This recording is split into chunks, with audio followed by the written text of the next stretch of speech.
Bonjour, j'espère que tu vas bien et que tu te sens motivé parce qu'aujourd'hui on va manger de la culture générale. J'ai préparé un test quiz qui a l'air assez intéressant. Donc c'est parti. Alors, première question, il y en a 20. Donc première question, combien faut-il de zéros pour écrire en chiffres 50 millions? Réponse A, 5. Réponse B, 7. Réponse C, 9. Réponse D, 11. Pour moi, 50 millions, c'est 7 zéros. À toi? Alors, on vérifie. Tac, on vérifie. Ouais, bonne réponse.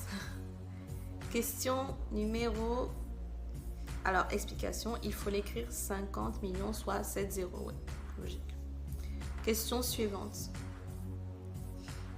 Alors, quel est le plus grand pays au monde? Réponse A, le Canada. Réponse B, la Russie.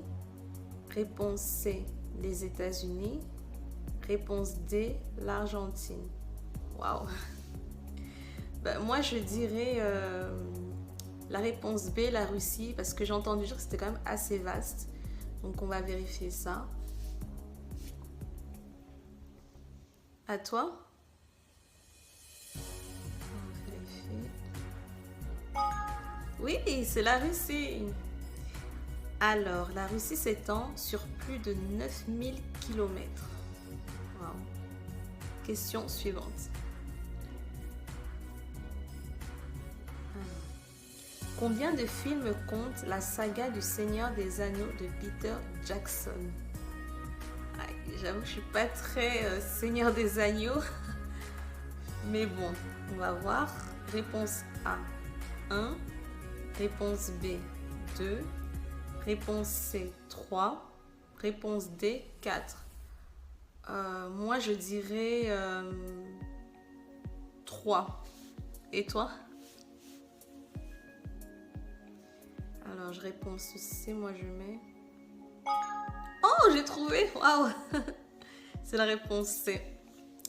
Donc, la Communauté des Anneaux sort en 2001, les deux tours en 2002 et le Retour du Roi en 2003. On passe à la question 4. Quelles ont été les premières paroles de Neil Armstrong quand il a mis un pied sur la Lune en 1969? Alors, réponse A. La première fois que j'ai regardé la Terre, debout sur la Lune, j'ai pleuré. Réponse B. Il m'a soudain frappé que ce petit point, joli et bleu, était la Terre. Réponse C. C'est un petit pas pour un homme, un bond de géant pour l'humanité. Ou réponse D.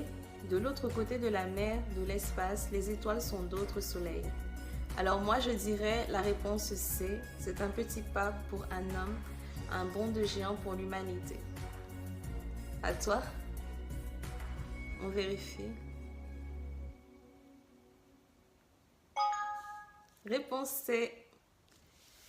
Alors, à noter qu'on a longtemps cru que la phrase était « C'est un petit pas pour l'homme », mais après de longues analyses, des enregistrements en 2009, il est démontré qu'Armstrong a dit en anglais c'est un petit pas pour un homme. Question 5. Alors.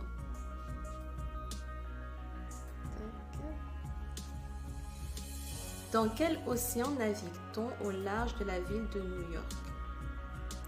Réponse A, l'océan Pacifique. Réponse B, l'océan Atlantique. Réponse C, l'océan Indien. Réponse D, l'océan Austral. Alors moi je dirais la réponse B, l'océan Atlantique. Et toi? Alors, réponse B. Oui, l'océan Atlantique. Alors, question suivante. Quel animal accompagne Harry Potter dans la saga du même nom? Réponse A, un hibou. Réponse B, un rat. Réponse C, un chat. Réponse D, un dragon. Alors moi je dirais la réponse D, mais sans, je crois, mais sans grande certitude. Et toi, alors, on y va. Ah zut, c'était un hibou. Donc c'était la réponse A.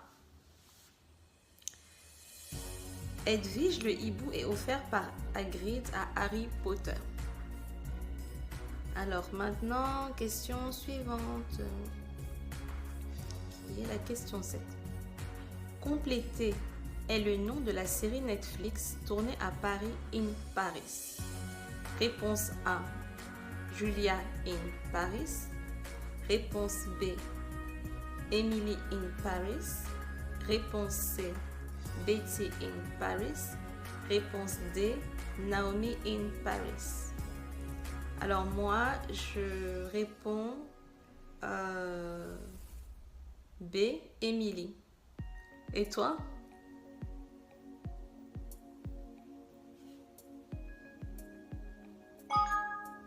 Oui, c'était Emily in Paris. Alors, dans cette série, Emily Cooper, jeune directrice marketing à Chicago, est engagée dans une célèbre agence de marketing parisienne afin de mettre sa perspective américaine au service de ses futurs clients. Question suivante. Alors, quel est le nom donné au symbole du judaïsme? Réponse A, l'étoile Joachim. Réponse B, l'étoile d'Abraham. Réponse C, l'étoile de Simon. Réponse D, l'étoile de David. Moi, je réponds D, l'étoile de David. Et toi?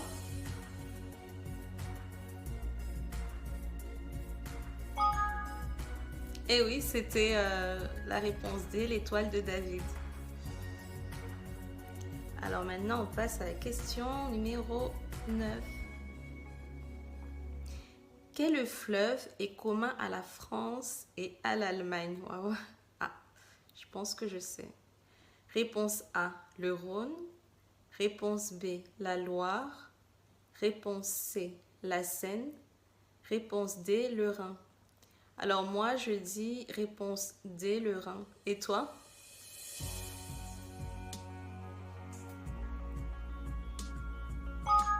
Et oui, c'était la réponse D, le Rhin. Alors, le Rhin prend sa source dans les Alpes suisses. Il mesure environ 1320 km. Question suivante. Alors, c'est la question numéro 10. Comment s'appelle le dieu grec de la mer? Alors, le dieu grec de la mer. Réponse A, Poséidon.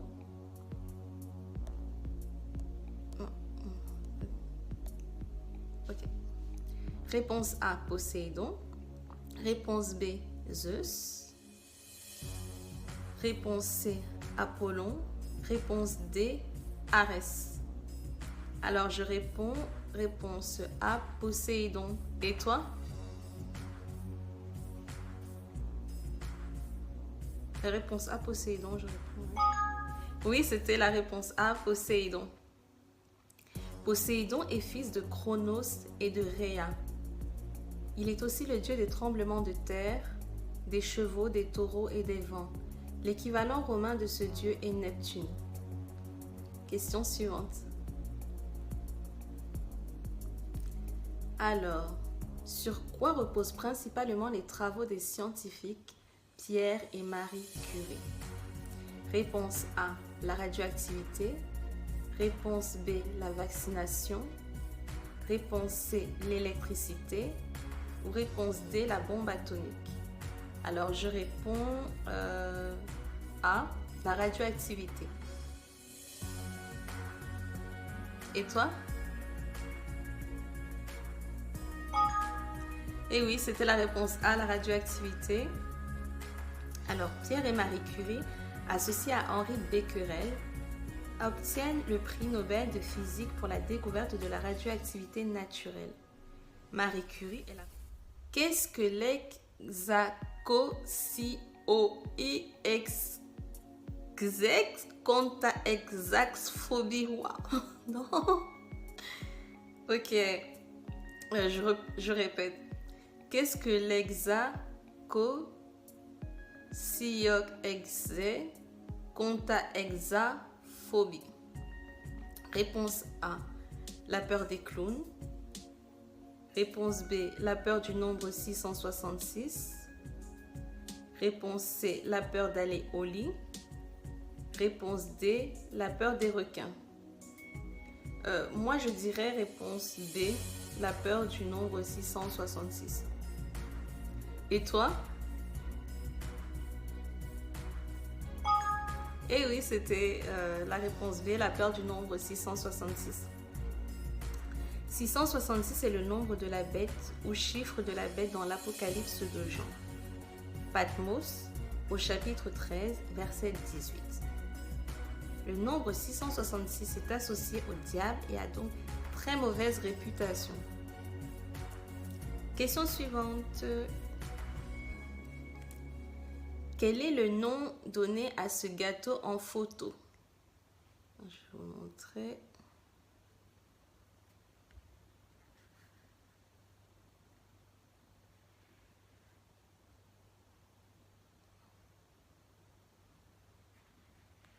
Alors, réponse A, le Paris-Nantes. Réponse B, le Paris-Marseille. Réponse C, le Paris-Nancy. Réponse D, le Paris-Brest. Alors moi, je réponds D, le Paris-Brest. Et toi?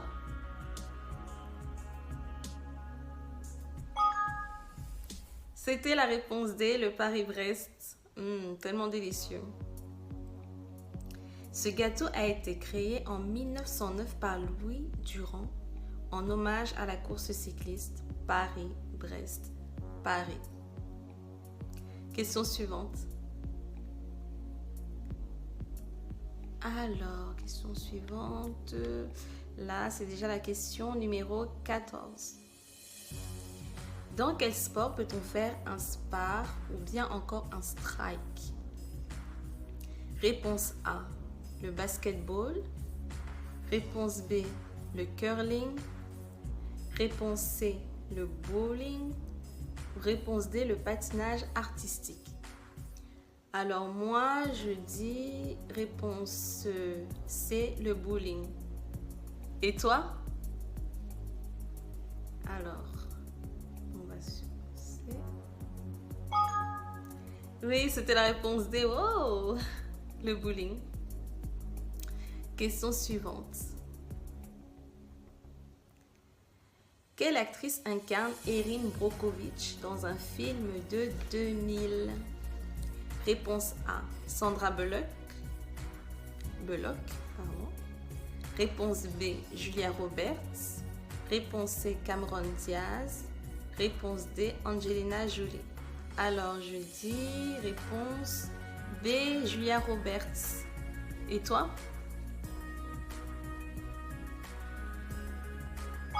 Oui, Julia Roberts.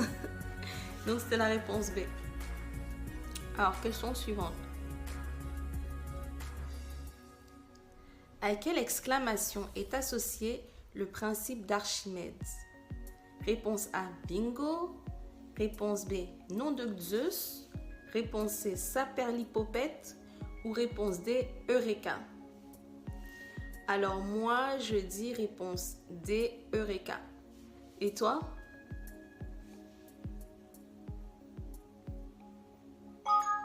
Oui, c'était la réponse D, Eureka. Selon la légende, le savant grec Archimède aurait dit Eureka au moment où il comprit les lois qui régissent la poussée que les objets subissent. Quand ils sont plongés dans un liquide, il serait sorti de sa baignoire et aurait couru nu dans les rues de Syracuse. Question suivante. Alors, quel est le nom d'oiseau utilise Je reprends. Quel nom d'oiseau utilise-t-on pour désigner un auteur de lettres anonyme? Réponse A, un perroquet. Réponse B, un pigeon. Réponse C, un pinson. Ou réponse D, un corbeau. Alors moi je dis réponse D, un corbeau. Et toi?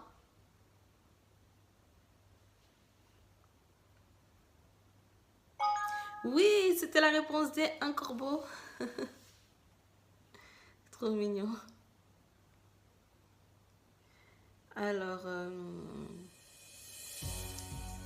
question numéro 18.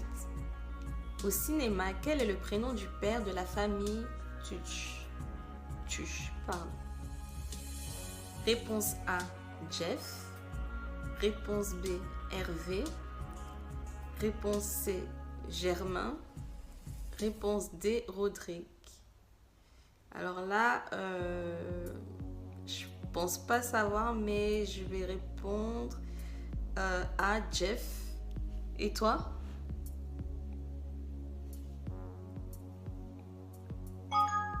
Et c'était Jeff. Waouh! On passe à l'avant-dernière question. Alors, quel est le résultat de cette opération? 2 puissance 3 plus 1. Donc en gros c'est 2 fois 2. Moi je dirais 9. Donc alors on nous propose réponse A 7, réponse B 9, réponse C 12, réponse D 15. Et toi?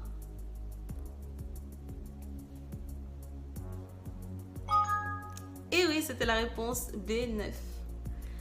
Maintenant, on passe à la dernière question. Quel est le nom de l'adolescente juive connue pour son journal et qui se cachait à Amsterdam pendant l'occupation nazie? Réponse A, Anne Frank. Réponse B, Rosa Parks. Réponse C, Helen Keller. Réponse D, Eva Skloss. Alors moi, je dis réponse A, Anne Frank. Et toi?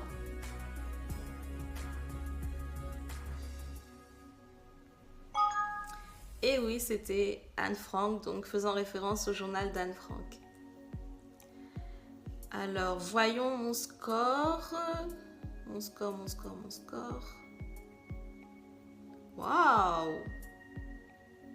Mon score est de 95%. 95%. Waouh! Moyenne des joueurs, 79%. Donc voilà, j'espère que ce quiz t'a plu. Je te dis à très bientôt et je te fais plein de bisous. Bye!